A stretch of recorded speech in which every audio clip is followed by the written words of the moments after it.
Let me introduce the Medtronic iPort Advance. When I found out about it, I could not wait to share it with you. To show you how the Medtronic iPort Advance works. So first, pull the red tab and remove the seal. Then you'll remove the sterile paper.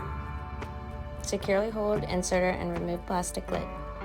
Now I'm just gonna twist and remove needle guard from introducer needle. And now my favorite part, remove adhesive liner from the adhesive pad. Look how fun this is. So next you'll put fingers on the line ridges, and then you're going to pull up on the center of the inserter until locked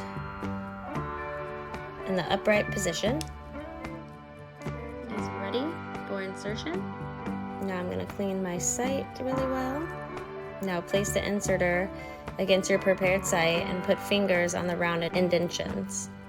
And squeeze the round indention simultaneously to inject the iPort. And then press down in the center right there to make sure that the inserter is secure. Now grab the inserter only and gently pull to remove inserter from injection port.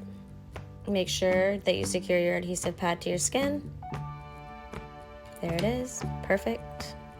And now you'll just replace the plastic lid and dispose of accordingly to your local requirement. It's that easy. And this is how we use the iPort. Clean the septum before each use. And then you'll puncture the septum using your injection needle. Slowly inject your medication, remove the needle, and you're done. I also use my iPort with my long-lasting insulin shot with my traditional insulin pens. You can use it with syringes too.